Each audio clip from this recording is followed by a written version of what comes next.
Howdy, all you delicious people. I'm here today to review Bringing Out the Dead. So, to me, this is a fairly interesting Nicolas Cage film. I honestly like this because it's just kind of one of those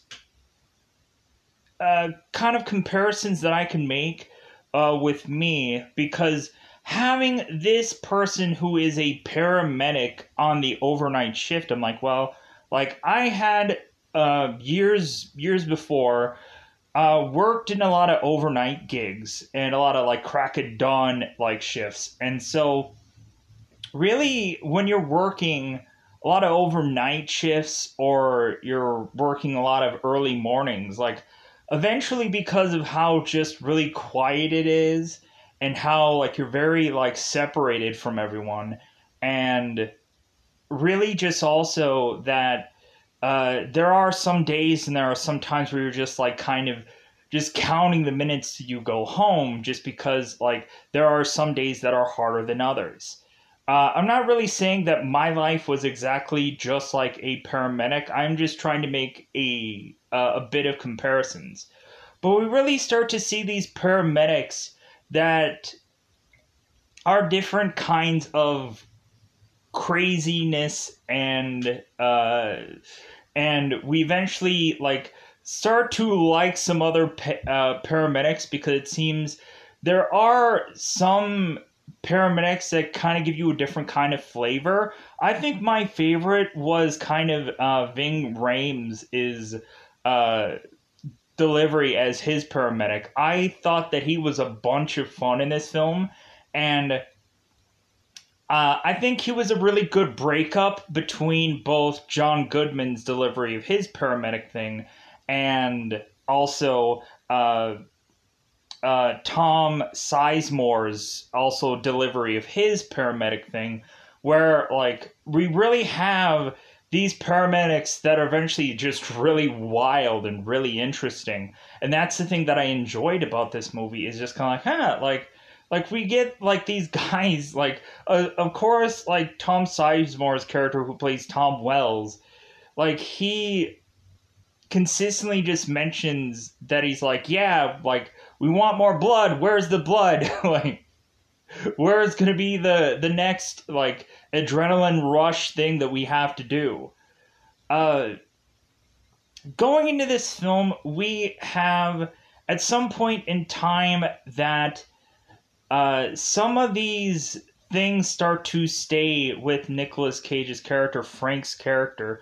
Eventually, when he is, I guess, to lose a person, he is to consistently have that person pop up in everywhere he goes.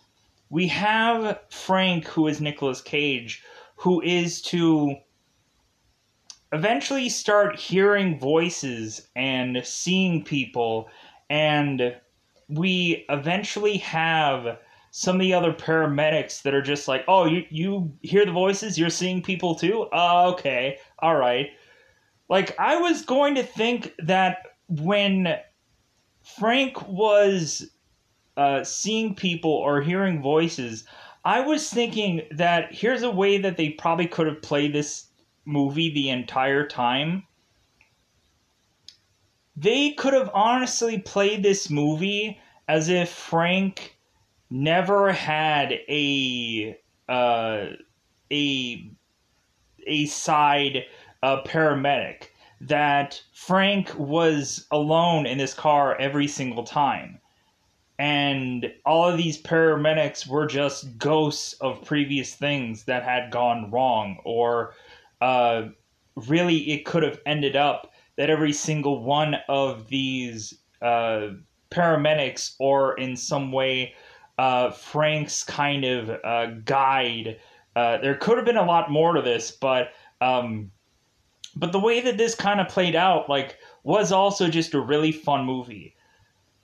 We have at points where Frank is going down the rabbit hole of craziness so far down that he is to, at some point in this movie, go to desperately try and get drugs, to try and find some medication into the ambulance, to try and kind of work off Frank's like problems with just making it through his shift, and so he's getting like he's grabbing vitamin B's and stuff like that to be able to help him kind of make it through the night. We consistently get to know that these ambulance drivers eventually are to go and look at ladies in the night, just like, maybe after this shift, maybe I'll go and pick one of those up. We also have some of the ambulance drivers with Frank who are to at some points want to go and drink alcohol or find some kind of fix to be able to, or like things like coffee to make it through their shifts. But yeah, I thought that this movie was really interesting. Yeah, it's not a perfect way of showing like paramedics and how really a lot of these characters are driven to almost wanting to quit or almost wanting uh, to like be excited when their boss is to almost let them go. We have it to where Frank in one part of this movie is having a superior like mentioning to him, it's like, well, you know what, I think that I'm gonna have to let you go. Like I think like somebody up high is telling me that like I'm gonna have to let you go. But I don't want to let you go because really nobody wants to ride the graveyard shift of being an ambulance driver. So, like, I'm going to try to keep you here. If anything, like, hey, do you want sick leave? Like, I'll trade it over for you. Like, I'll do whatever you need so that way I can keep you here and keep you happy. And so Frank is just like, no, like, fire me, boss, fire me, go ahead. Like, I understand. Like, let me go ahead. Like, I think we have Frank who is kind of driven into seeing, like, how far that he could push this, how far that he could play this. And this is where we go down the rabbit hole. But again, there are some interesting people that come into this story that I honestly find to be fascinating. How we have these ambulance drivers that are consistently bumping into the same people over and over again because there are certain people in this town who are notoriously this and that, and I'll get eventually into that with spoilers. So it's also fun to see Martin Scorsese, who is actually the director in this movie, also playing the radio guy as well, popping in from time to time to let everybody know, like, hey guys, like, I got a job for you. Like, I got a call for you guys to get. Really, I think we also have Queen Latifah at some points who is doing that as well. And it seems that Queen Latifah is only there when Ving Rhames is there. And God, Ving Rhames, who is Marcus in this movie, is just so much fun. Yeah, you can see at times where Frank is just like, oh, Marcus, like, come on. Like, don't do it. Like, come on. Because Marcus is kind of a lot, or he's just kind of like this same old guy with this kind of gimmick or whichever, but God, is he a fun, like, ambulance driver out of all the separation. Not to mention the other ambulance drivers that are also interesting in their own way. Like, John Goodman is a really interesting way to open this movie, and because you have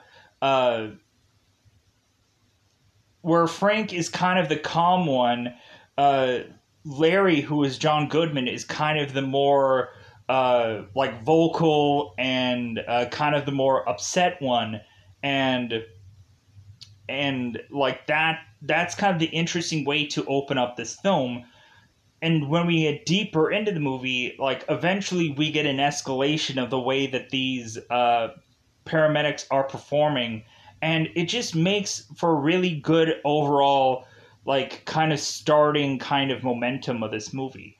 But with that said, I am going in to go into spoilers about this movie. I realize I think that this film is 2 hours. I'm going to try to compact and condense as much as humanly possible to try to get this whole spoiler talk all to be within a reasonable time. So, more than likely, I might have to try as much as possible to just get in, like, hopefully the most important parts. But you never know with how I get into spoilers, because sometimes I really get into a movie and then I realize how long that I've been talking for. So I think it's about that time to go into that coveted double five time territory to go into spoiler time. Spoiler time. It's about that time again to spoil this movie. So, in the very beginning of this film, we are to have both Nicolas Cage and John Goodman who are to get a couple of runs in their system. So we are to have Frank and Larry. Frank is Nicolas Cage. Larry's John Goodman. So we have Frank who is to go on and do these calls. So the big call for the night with both Frank and Larry is they are to go and try to resuscitate an old man. So they go on and I think this is probably another one of those like repeater guys that like they know full well that like this guy is eventually going to croak at some point. We have Frank and Larry who run up there, and it seems the people that were to try and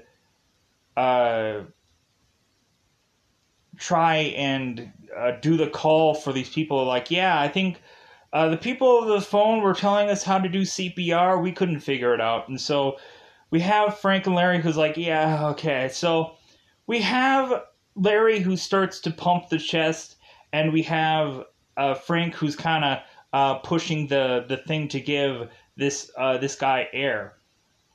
We have Larry who is just kind of working on him, and like I think Larry is kind of convinced that this guy is gonna croak, that they should probably just call it. But we have Frank who is still trying to work on here and do the CPR. So we have Frank who is to see this girl named Mary, and Frank is going to latch on to Mary for a bulk of this movie. It seems like he keeps connecting with her, and eventually it seems like they're going to almost make some kind of connection between the two, but it doesn't feel like a relationship connection. It just feels like they keep bumping into one another, and so it is what it is. So we have Mary, who is now giving her grandfather the air machine to just kind of pump air into this guy, and so we have Frank who's trying to do the chest movements to get this old man's heart to work. So we go on, and we eventually have Frank get a pulse. And so they get this guy and they go on to the hospital to where he's consistently having to be revived and defibrillated and all kinds of things consistently, like round the clock, nonstop. To where eventually we have this old man who is to seemingly talk to Frank's character via some like bizarrish mind thing of the eyes. That bizarrely Frank can hear this guy's voice consistently telling him to kill him. Bizarrely, because he's hearing voices again. So we have Frank who was to tell Mary to put this grandfather's favorite song on because sometimes it helps. So they put Sinatra on, and of course this guy is to be revived. So they send him on his way. So we eventually start to get all kinds of calls. And we also have a guy who is called Noel, Mark Anthony of all people. Yeah, I'm used to more used to seeing him do like singing, but like every once in a while you kind of see him in a movie here and there. I guess just like in this role, like man, is he playing like a real interesting character. You have this guy that I think is a drug addict that he eventually is consistently hallucinating to the point of him talking about him being in the desert and him eating sand and him desperately needing water.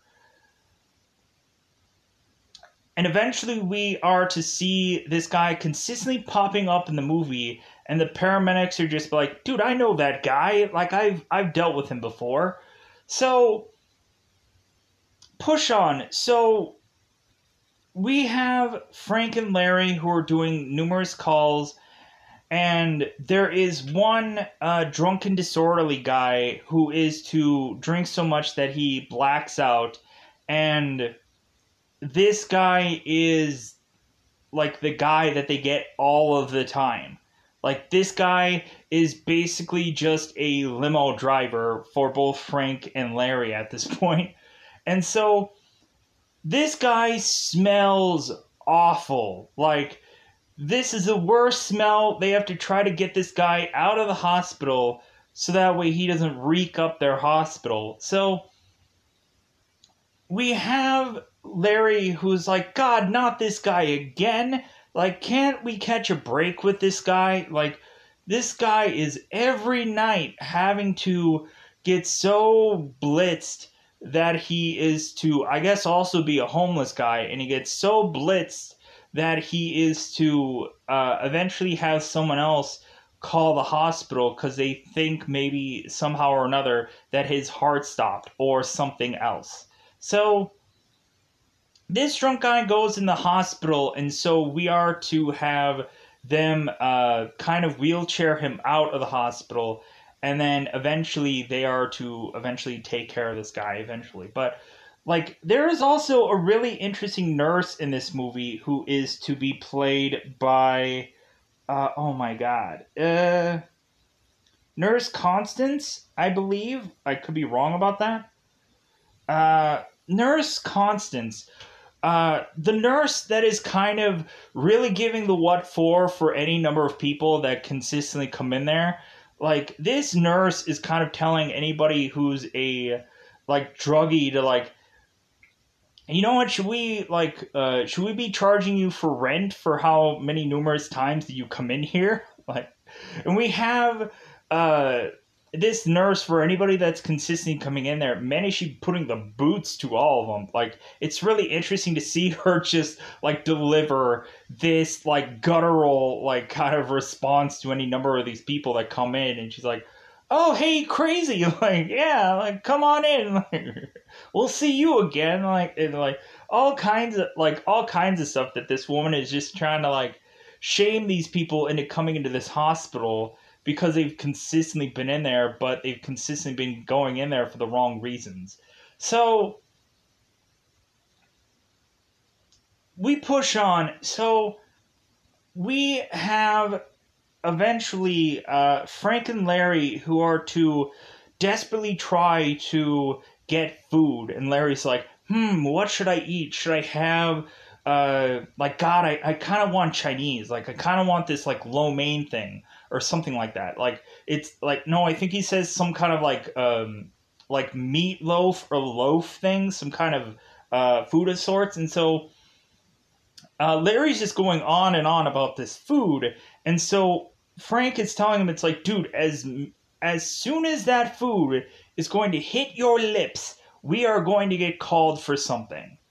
Like, believe me, as soon as we're going to go on our lunch break, and plus also, like, they're taking forever to get anywhere. Like, traffic is crazy.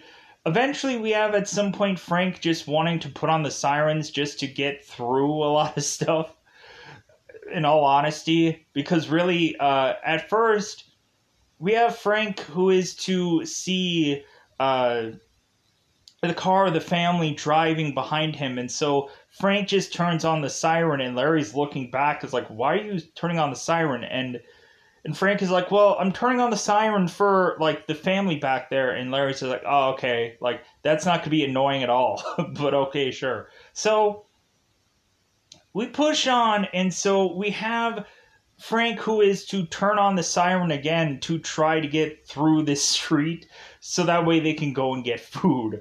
So we have Frank and we have Larry, who is to, of course, go and get food. And we have immediately Larry going and taking a nibble of his food.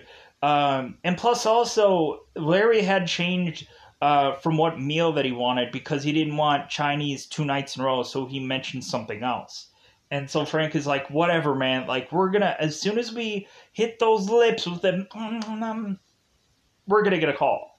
So we have Larry who gets the food, and immediately there is consistently a call for Zebra, which is, of course, both Larry and Frank. And so we have Zebra being called consistently, Zebra, like, I have a call for you. And so we have Frank and Larry, I think, at that point, who are to get the drunken disorderly guy, I think, with that call. Because I think the caller is to mention that there is some fire going on to try to get these people to answer, and then he changes his tune to the drunken disorderly guy to try to switch it on them so that way he can get them to answer. Like a call that sounds really exciting that they want to go into doing, and it's instead the drunken disorderly guy that is called for the millionth time.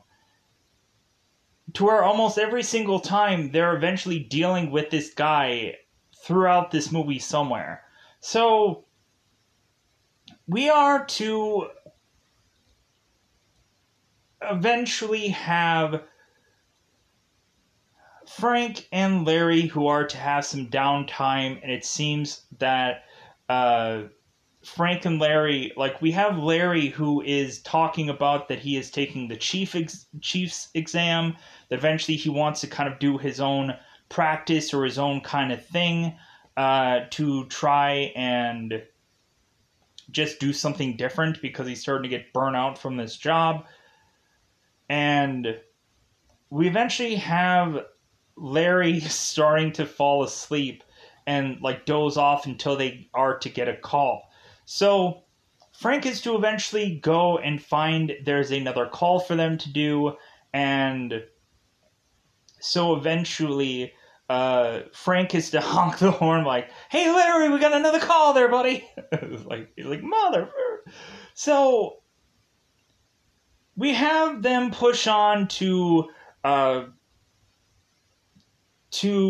to a guy that is going to off himself. And of course, it's the same guy, Noel, who is to be all covered in blood and had a knife to his own throat. So we have Frank and Larry who are just like, oh my god, like I'm not going to deal with this guy. Like, they try to reason with him, they try to mention to him, like, it seems like there is some interesting moments with these paramedics where they try to do some tricks here or there to try to deal with these people. Like, I like the fact when eventually someone later down in the movie is to be going and trying to off himself, and so we have the paramedics who are trying to do some kind of trick thing to get this guy to stop. And so also in one part of this movie, we also have some guy who had done a drug overdose, and, like, that part is probably the best part of this whole movie. So we have Frank and Larry dealing with Noel again, who is now crazy and going to kill himself. They end up talking about like, hey man, like, if you don't kill yourself right now, like, if anything, we'll go to the hospital and we'll do it there. There's a private wing for people to die. And so how do you want to die? Do you want gas? Do you want pills? Do you want what do you want? And so we have Noel who mentions like, I want pills. And so like, okay, come on down. We'll take you out. So we have Noel pushed back into the hospital to just take care of him. And so we have there being so much blood that Larry is to go and wipe down this ambulance. And he's like, dude, I freaking quit. I'm out of here. And so we have Frank who is talking to Mary and talking about how her father's doing. And Frank consistently goes to Mary because Mary is consistently going to this hospital and she's asking her how she's doing. And Frank even eventually kind of follows her back to her apartment room where Mary's to mention how crazy those people at the hospital were to where it's kind of making her crazy. And eventually Mary is to go and find a drug addict and start to take drugs. And Frank is to follow her to this location and take drugs also while he's off work. So we have that moment with Frank where Frank is going to his superior, and his superior is mentioned like, hey man, like, you've taken too many sick days. If anything, like, you have absolutely no more sick leave yet left, and like, you've used up all the things that you could use up, and like, and my superiors are telling me that I should terminate you. And Frank is like, well, okay, like, if that's what you got to do, go ahead and do it. And his superior's like, no, like, I can't let you go. If anything, like, I'll give you more sick leave. I'll figure out some way to make you more happy about this job, because nobody wants to do a graveyard shift with an ambulance. So like, you're it. So we have Frank's superior telling him, it's like, well, hey, also I'll do you one better. Like, I'll switch it up. Like, I'll give you a different ambulance driver, and maybe that like shift will like give you something that you'll need. So we have Frank who is now shifting with Marcus, and so we have Marcus who is consistently having this woman come on to the speaker, and I think it's Queen Latifah. I could be wrong about that. Because I probably am. Yeah, it sounds like her, but I don't think it is her. Yeah, I don't think that she's on here. I don't think she's on the call sheet here. So, yeah, I guess not. So moving on, it's not important. So, we have Marcus who is to hear a voice of whoever on this speaker, and so every time Marcus is to put up the microphone, and Frank is like, please don't do it. Please, come on, Marcus, this one time, could you not do that? And so Marcus is like, hey, pretty lady, I'm gonna go and do whatever you need me to do, because I am your man. And so, like, tell me what I need to do for you. And so we have the woman over the speaker is like, I'll tell you where to do. Go to this location and do this thing, and I'll get back to you later. So we have Frank who's like, man, you're really just buttering her up. Like, are you two ever gonna like, you two ever gonna like work out this thing? Like, how is it that every single time, like, you're working, like, she's on the comm? Like, how does that perfectly work every single time? Marcus is like, I don't know, but it works. So we have Marcus who is to the big call between Frank and Marcus is that there is some kind of goth kid who is to have seemingly taken some kind of bizarrish drug. Frank is looking at him and immediately saying that's a heroin overdose. And so we have some of the kids thinking that he's dead, and we have Frank whispering to Marcus, no, it's just an overdose. Like, I think we can just kind of, like, just play it up. So we have Marcus who is watching Frank do his job, and so Marcus is now doing his. So we have Marcus who's like, who is telling this kid who has a bizarrish uh, bizarrish, like, uh, slang name of sorts, and I don't remember what exactly it was. Uh, oh my god. I know. I'm gonna have to pause here to try to figure out what that is. Let me pause here for.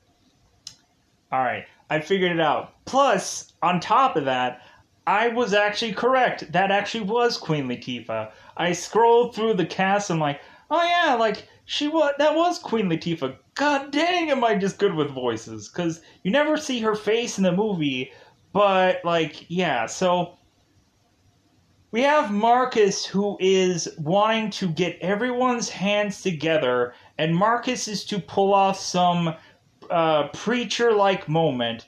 And so Marcus is to get everyone together, hold hands, and say, like, ladies and gentlemen, I think that we need to uh, pray to the man upstairs to to give us back this. And then he asks for a name, and they're like, I be banging, and he's like, well, I be banging, what's his real name? And so they're just like, dude, that's all I know, he's I be banging. And so we have Marcus is like, the man upstairs needs to give us back I be banging, everybody praise.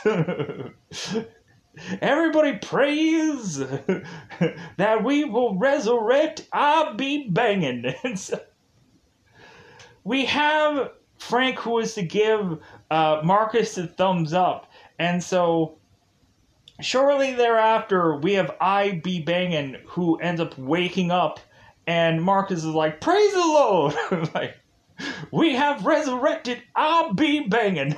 Like, and everybody's like, oh my god, like, they did it. Like, man, you're really good. You guys are really good at your jobs. And Frank and Marcus is like, yeah, like, we really appreciate it. Like, dude, we knew, like, exactly what we needed to do for this guy. And so we have eventually Ivy Bacon, who goes with Frank and Marcus to the hospital. And so we have the nurse there, of course, who is giving this kid a what for. And it's like, dude, are we going to have to, like, have you have a permanent stay at here? Or, like, are you going to clean up your nose kind of thing? So we push on. And so, like, I think both Frank and Marcus are to eventually do something with a drug dealer, to where, like, this guy is bleeding all over the place, and we have this drug dealer who is wanting to have Frank hold his hand, and Frank is telling him, like, hey, I can't, like, I'm busy. Like, trying to, like, save your life. Like, I think that happens between the two of them. But anyways, so at the end of their night, we eventually have both Frank and Marcus, who are desperately just wanting to, like, dude, the shift's almost over. Let's pop open the wine and the beer and whatever we can. Like, our shift's almost over. Thank God, like, that this is over. And so we have Frank, who is getting one last call over the radio. And so Frank is desperately clanging on to Marcus to say, please don't take this call. Dude, it's 6 o'clock. It's, like, it's Miller time, buddy. Come on, no. Like, we're done. Do not take this call. And so Marcus is like, ah. And Frank is like, no. Like, tell them we're drunk. Tell them we're dead. Tell them, like, tell them we can't. Tell them the shit's over. Give some kind of excuse. And so Mark is like, ah, and Frank is like, please. And then Mark is like, oh yeah, I'll definitely go and I'll do that. And so they push on. And so Frank and Marcus is driving like crazy, and they are to almost get into an accident, which has their ambulance drive up onto this car, which flips the car over.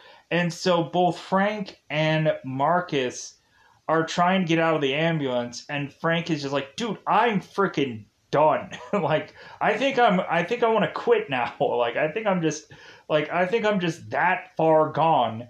And we have Marcus is like, come on, baby. Like, come on, it's not that bad. Like, kind of, as they're getting out of this ambulance barely.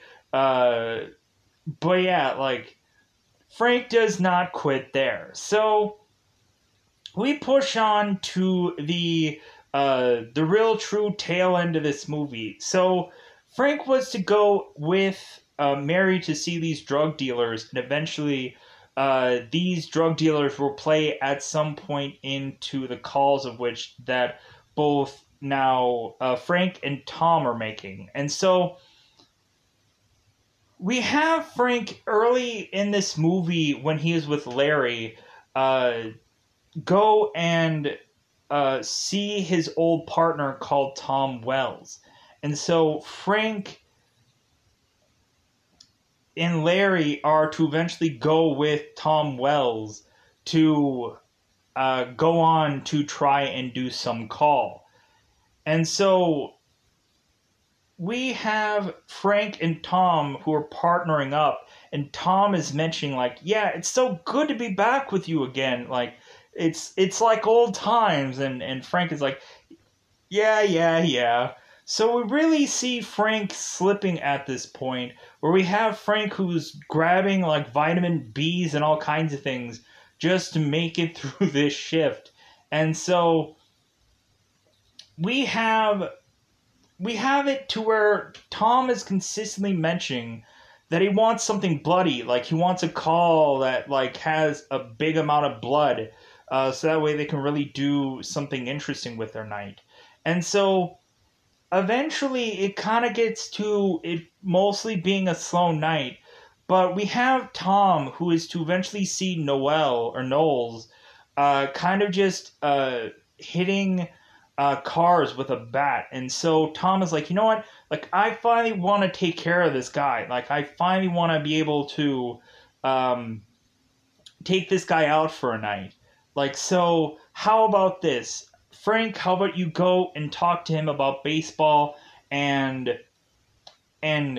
like, Tom, I will go and I will like set you up for you to like knock him over. So like Tom is going to like crunch down, and like Tom is going to like push into Knowles and just kind of, I guess, knock him out for the night, or maybe even quite possibly, like, who knows? It seems like Tom or Frank were interested in trying to kill Noel, so that way they can just get rid of the guy that is causing so many problems. Like, Tom like mentioned that Knowles was a problem guy, and they want to eventually just try to get rid of him.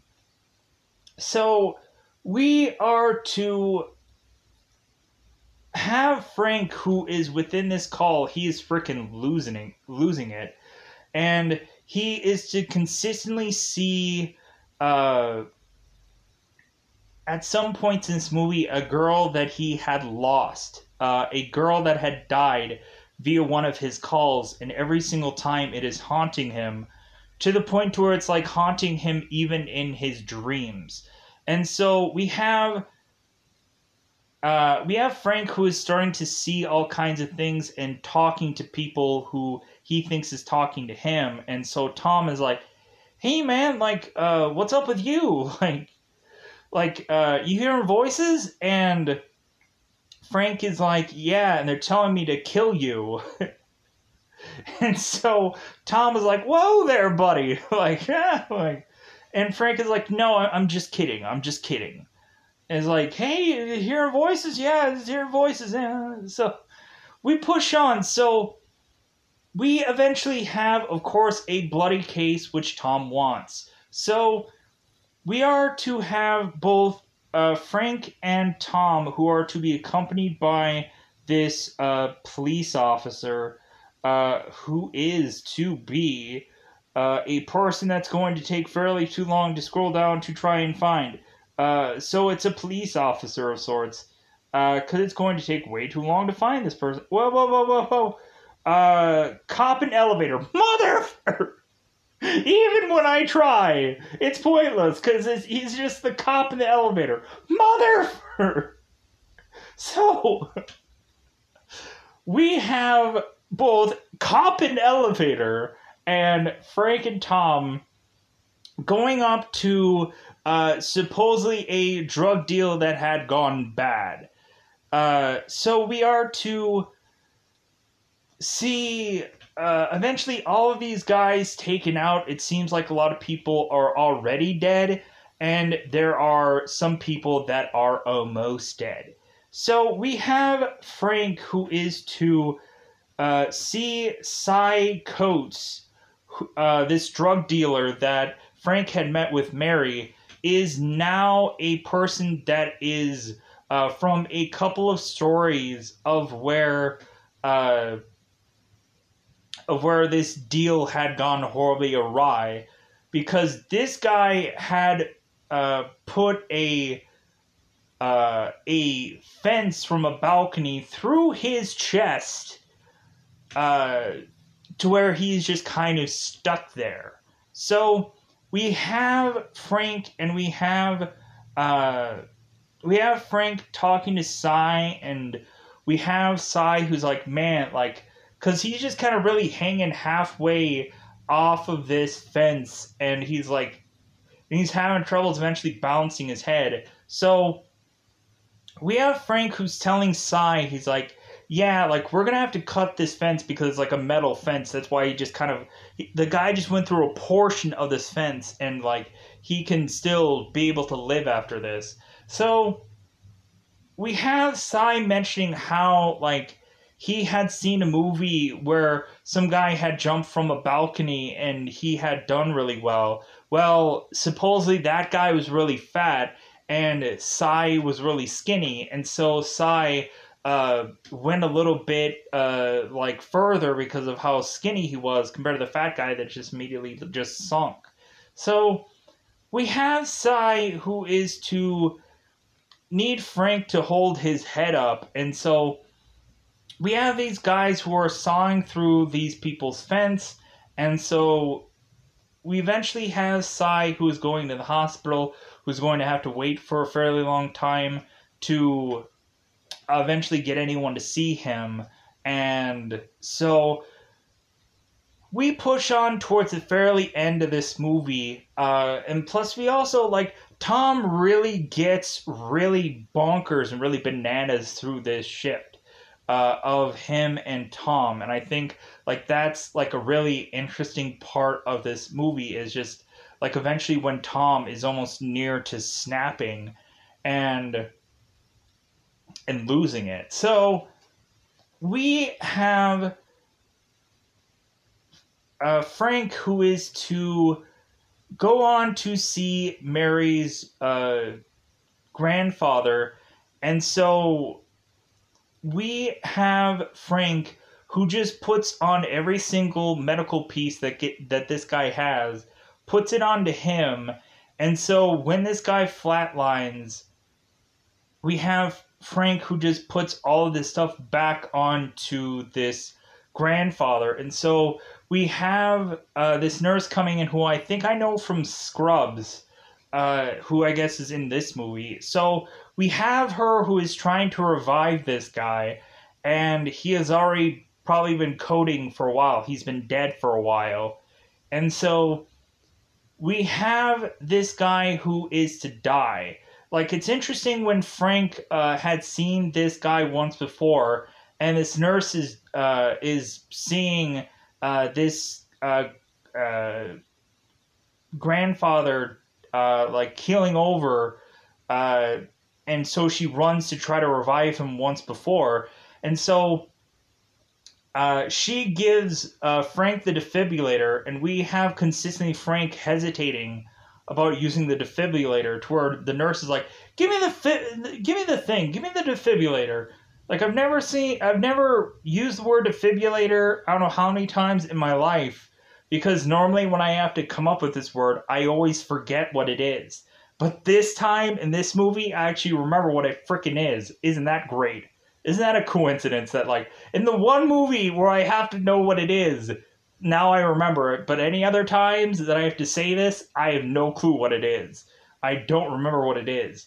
defibrillator. I guess I have to remember that word for the rest of my life now, because good God, how many times have I tried to say, yeah, the paddle things, the thing that's not the defibrillator, because I can't freaking say it. So we have Frank, who is seeing this guy die, and so we have the doctor who is telling Frank, oh yeah, you'll go and tell the family that he had died, right? And Frank is like, oh sure, yeah, I'll go ahead and do that. So Frank goes to Mary and says like, yeah, like he's dead. And so Mary's like, well yeah, like I kind of figured, like if anything, like he's put up a good fight, but like really have it at some point that when Frank is to see Mary, it seems that she learned a thing or two from her grandfather and this and that, and eventually Mary starts changing the way she looks, I guess, because it seems that her and Frank keep bumping into one another, so I think she tries to look nice for Frank, bizarrely. But anyways, so we really have it to where that is really the for me, probably the real true ending of this movie. It's not that Frank all of a sudden like loses his effing mind and just like and dies at the end of this. Like there isn't a real true like ending to all this. But speaking of ending, I am probably going to get out of here. So goodbye, everybody. Bye, everybody.